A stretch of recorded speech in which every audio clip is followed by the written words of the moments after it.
वक्त हम निकले हैं चुनावी दौरे पर और आज खास ये है कि हमें दिल्ली घुमा रही हैं निधि। हमारे साथ मौजूद हैं अखिलेश और मनोरंजन और साथ साथ हैं नई दिल्ली इलाके से कांग्रेस के उम्मीदवार संदीप दीक्षित। चुनावी मौसम और माहौल है, हर तरफ बात चुनाव की हो रही है, तो हम भी ये देखना चाह रहे हैं कि क्या हालचाल है। तो संदीप जी, किस तरह का माहौल आपको दिख रहा है और क्या कैंपेन कैसा चल रहा है आपका? कैंपेन अच्छा है, इट्स फन एक्चुअली। मैंने जैसे कहा कि देखो, this is actually my first election जिसमें मैं इनकम्बेंट नहीं हूँ। मतलब 2004 में 9 में हमारी सरकार थी, सिटिंग एमपी थे, 14 में भी सवाल हमसे पूछे जाते थे, हम अपनी बात कर पाते थे। लेकिन ये एक बहुत दिनों से, क्योंकि हम ना दिल्ली सरकार में हैं, ना एमपी हैं, ना एमएलए हैं, तो इस समय जो मज़ा है एक कैंपेन का वो बिल्कुल अलग है। आप सरकार की आलोचना कर सकते हैं, उनकी जहां दिक्कतें आती हैं, लोगों की जो दिक्कतें आती हैं, उनका दुख दर्द आपके कैंपेन का हिस्सा बन जाता है। संदीप जी, कनेक्ट कैसा है? क्या लोग आपको कनेक्ट कर पा रहे हैं? जो शीला जी का कार्यकाल रहा 15 साल का, क्या उससे अपने आप को जोड़ पाते हैं कि आप उनकी विरासत को लेकर आगे चल रहे हैं? दोनों हैं सर। बहुत से लोग हैं जो शीला जी से जुड़ते हैं, पर क्योंकि शायद पिछले साल 2 साल में लोगों के घरों में, कॉफ़ी हाउसेज में ये चर्चा हुई होगी दिल्ली की, जब ये एयर क्वालिटी की बात चली या पानी की या इंफ्रास्ट्रक्चर की, तो वो लोग लगता है 7-8 साल बाद जो दिल्ली थी 13 में 14 में, उससे शायद जुड़े। आई थिंक डायरेक्टली नहीं, लेकिन और रास्तों से। और वो नेचुरली जब आते हैं तो हमारी बात करते हैं। क्या पछतावा है लोगों को कि कहीं शीला जी को हमने जिस तरह से ट्रीट किया, आखिर में चुनाव उनको हारना पड़ा? क्या उस लोगों में कहीं पछतावा दिखता है आपको? नहीं, वो बात तो नहीं दिखती है, इतनी ओपनली नहीं आती, क्योंकि हम उसको कुरेदते भी नहीं है। क्योंकि मेरा ये है कि भाई आपने सही किया गलत किया, मेरे मतलब में आपका निर्णय था, और ठीक है, आपका निर्णय अच्छा था बुरा था। हमारी अगर शिकायत है या कुछ है तो उनसे है जिन्होंने कैंपेन में उस तरीके की भाषा का या उस तरीके के गलत तथ्यों का इस्तेमाल किया, जिससे लोगों के बीच में अरविंद केजरीवाल की बात हाँ, करें या आम आदमी पार्टी या जो तो भी, संदीप, और वो हमारा अलग है। हमारा सवाल यही है, तो क्या ये चुनाव जो है एक बेटे का बदला है? क्या माँ के बारे में जो कुछ बातें कही गई हैं? नहीं, ये सवाल कई बार पूछा। नहीं, मुझे नहीं लगता। देखो मनोरंजन जी, मैं एक राजनीतिक परिवार से रहा हूँ, तो मैंने हार जीत बहुत देखी है। तो हार जीत इतनी नहीं असर करती है, और अगर मुझे लगता है कि अगर आप पॉलिटिक्स में हैं और अगर आप हार नहीं पचा सकते तो पॉलिटिक्स में होना नहीं चाहिए। इसी से जुड़ा एक सवाल, शीला जी ने 15 साल दिल्ली में बागडोर संभाली, क्यों नहीं आपको लगता कि अरविंद केजरीवाल को एक बारी दिल्ली वाले और चांस दे देंगे? क्या अंतर लगता है? मुझे अंतर ये कि जो 10 साल में इनका काम हुआ है वो कोई असाधारण काम नहीं थे। जो काम हो रहे आ रहे 15 साल में, उसकी उन्होंने थोड़ी बहुत आगे उसमें बढ़ोतरी की थी। तो कोई भी सरकार अगर 10 साल में रहे, कुछ ऐसी चीज़ों के लिए वो जानी चाहिए। वर्तमान में आप क्या संभालते हो, वोट किस तरह पाते हो, वो अलग बात है, पर आपने भी शहर को बनाने में, शहर को कुछ नए आयाम देने में, शहर के कुछ क्षेत्रों को नई तरीके से आगे बढ़ाने में कुछ ना कुछ योगदान दिया हो या उसकी शुरुआत की हो। उसमें केजरीवाल मुझे कहीं भी सफल नहीं दिखता। कांग्रेस की एक जो ये 25 लाख वाली बात है इंश्योरेंस की, मेडिकल, आपको लगता है ये कांग्रेस के लिए ग्राउंड में वोट ज्यादा मजबूती से ला पाएगी? कर सकते हैं, ये एक सेंसिबल स्कीम है। जैसे इसको राजस्थान में दिखा है ना, उसका असर आपको याद होगा। जब गहलोत जी हारे थे, तो हारने के बाद एक भारतीय जनता पार्टी के मंत्री जो उनको शपथ मिली थी नए, उन्होंने कहा कि भले हार गए हैं लेकिन 25 लाख की स्कीम बहुत बढ़िया, मुझे भी उससे फायदा मिला था। वो स्कीम जा रही है। हमारे यहाँ नई दिल्ली कॉन्स्टिट्यूंसी में उसका इतना नहीं है, क्योंकि जो गवर्नमेंट सर्वेंट्स हैं यहाँ, जो एनडीएमसी एम्प्लॉय हैं, उनका ऑलरेडी है, तो उसके बीच में उसका उतना एक वो नहीं है।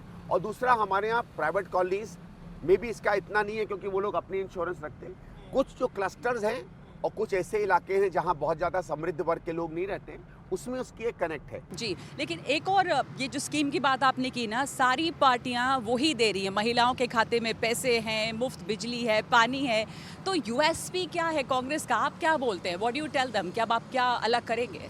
देखिए, ये अच्छा हुआ। ये आई थिंक ये जो 2013-14 से ये एक तरीके से सस्ता फ्री करने की एक कम्पिटिटिव पॉपुलिज्म जो चली, और ऑलमोस्ट सेम धारा में ये सब पार्टियों ने अडॉप्ट कर लिया। मुझे लगता है खासकर महाराष्ट्र और मध्य प्रदेश और तेलंगाना के चुनाव के बाद सबको लगा कि यार इस लाइन पे नहीं जाओगे तो बाकी कुछ चलता नहीं है। ये पहला क्वेश्चन बन जाता है। इसलिए हम लोग बार बार अपनी बातों में भी, हम लोग एयर पोल्यूशन की बात कर रहे हैं, यमुना की बात कर रहे हैं, सड़कों की, ट्रैफिक की, डीटीसी की। First time employment is a clear issue. Almost बहुत जगहों पे मुझे तो बड़ा आश्चर्य हुआ, जैसे हम लोग क्लस्टर्स में या और जगहों पे या इकोनॉमिकली वीकर सेक्शन में गए, तो हमको लगता था कि हमारी 2500 स्कीम जो है उसकी जब हम बात करेंगे तो हम 2100 चीज़ को थाम सकते हैं। तो जब भी हम 2500 देते थे, ऑलमोस्ट हर दूसरे तीसरे हाउस होल्ड में महिलाएं, जो माना जाता है, जो केजरीवाल जी कहते हैं ना मेरे सबसे साथ खड़ी है, वो ऑलमोस्ट कहती है कि साहब इसका तो हम क्या करेंगे जब घर में बच्चा बेरोजगार पड़ा है। और बेरोजगारी right from there to almost समझ लो गोल्फ लिंक्स जैसी कॉलोनी तक लोगों ने बेरोजगारी का सवाल जो है उठाया है। Middle class is a very important issue and Arvind Kejriwal like 43% अगर दिल्ली में कहीं मिडिल क्लास है ना। हम सब झुग्गी झोपड़ी सबकी बात कर रहे हैं। उन्होंने जैसे टैक्स टेररिज्म की बात की।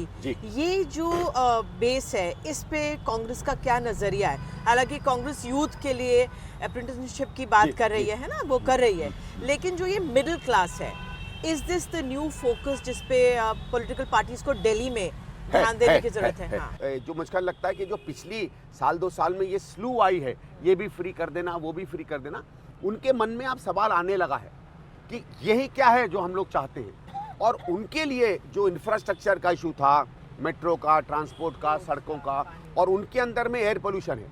बहुत लोगों ने मुझको रोक के कहा कि आप एयर पोल्यूशन का क्या कर रहे हो। अभी क्या हुआ था, जैसे शुरू में जब मैंने कैंपेन किया टिकट अनाउंस के समय, आपको याद होगा दिल्ली सरकार के स्कूल बंद थे, ऑल दिल्ली के, प्राइवेट एंड ऑल।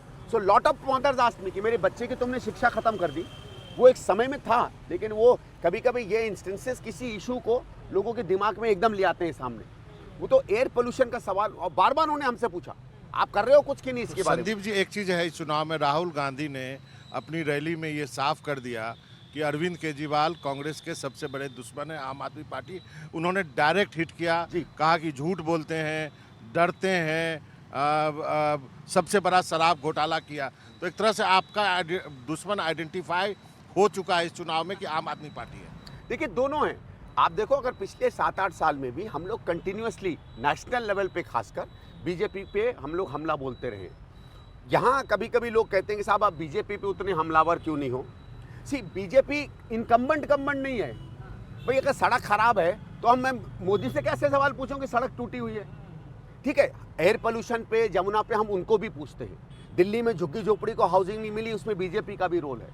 लेकिन अगर आज कूड़े का ढेर दिख रहा है तो वो तो केजरीवाल ने कहा था ना कि मैं 6 महीने में ढेर खत्म कर दूंगा। तो सवाल उन पे बनते हैं। लेकिन क्या बिटरनेस बहुत ज़्यादा हो गई है कांग्रेस और आम आदमी पार्टी के बीच में? जिस तरह से आम आदमी पार्टी के पोस्टर में राहुल गांधी को टारगेट किया गया और राहुल जी ने जिस तरह से अरविंद केजरीवाल जी के बारे में टिप्पणियां की है, क्या ये बिटरनेस बहुत ज़्यादा है? नहीं, ये बिटरनेस पहले भी थी।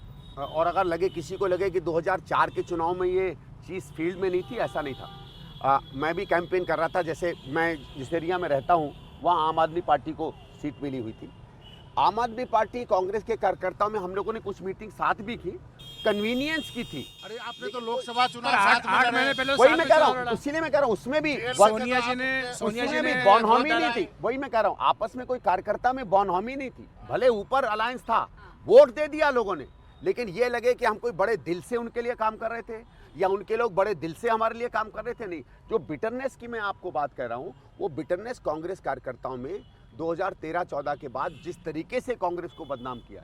भाई कोई भारतीय जनता पार्टी क्या नहीं है, क्या है, वो तो हमेशा वैसे नहीं है। केजरीवाल को लेकर ये बात सही है कि आप लोग उनको पसंद नहीं करते हैं? बिल्कुल नहीं करते, नहीं करते, बिल्कुल नहीं करते, बिल्कुल नहीं करते। राहुल गांधी के लेवल पे करते होंगे, आप लोग नहीं करते? नहीं, हम नहीं कह रहे राहुल जी के लेवल पे कोई करता है या नहीं करता है। राहुल जी ने स्पष्ट किया। देखो, मुझे नहीं लगता है कि किसी दिल्ली के नेता ने भी इतनी स्पष्टता से इतनी तीखी बात अरविंद केजरीवाल को किसी मंच पे कही होगी जो कल या परसों राहुल जी ने कही। और ऑलमोस्ट वो जो 4-5 मेन चीजें हम उनके खिलाफ करते हैं, सबका उल्लेख करके उन्होंने हमला बोला है केजरीवाल पे। एक चीज और बताइए, आप इंडिया गठबंधन है क्या? अभी इतना कंफ्यूजन क्यों है? मतलब अब समाजवादी पार्टी भी आपके खिलाफ प्रचार करेंगे, तृणमूल कांग्रेस भी प्रचार करेगा, ये कैसा गठबंधन नहीं? पर मनोरंजन जी, ये तो ये कंफ्यूजन ये है कि इंडिया गठबंधन स्टेट लेवल पर है ही नहीं ना। ये कंफ्यूजन क्रिएट करके कंफ्यूजन। देखो, इंडिया गठबंधन जब बना था बिल्कुल क्लियर था कि हम लोकसभा के लेवल पे मोदी के खिलाफ लामबंद हो रहे हैं, क्योंकि सबने तय किया है कि बीजेपी की सरकार हटनी है, देश हित की नहीं है।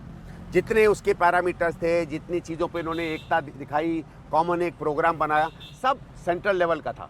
स्टेट गवर्नमेंट्स वहाँ कहीं मेंशन भी नहीं हुई। अब गोपाल राय जी ने जून में कहा कि हम अपने आप चुनाव लड़ेंगे, तो किसी ने उससे पूछा कि यार तुम इंडिया अलायंस का हिस्सा हो कि नहीं? उससे नहीं पूछा ना। तो अगर आम आदमी पार्टी गठबंधन कहे कि नहीं होना है तो इंडिया अलायंस पे कोई असर नहीं। हम कैंडिडेट खड़े कर दे तो इंडिया अलायंस पे असर है। अनफेयर क्वेश्चन है। आप बहुत पुराने दिल्ली के पॉलिटिक्स से जुड़े हुए हैं, क्या प्रिडिक्शन है आपका इस बार का? लग रहा है कि एंटी इनकम्बेंसी की लहर है यहाँ पर दिल्ली में? है और मुझे लगता है क्योंकि अब वो जहाँ सीएम साहब की कोठी थी वो तो चली गई हाथ से, तो जिन सड़कों पे आप जा रहे हैं यहीं कहीं आप देखिएगा कांग्रेस का सीएम मिलेगा आपको।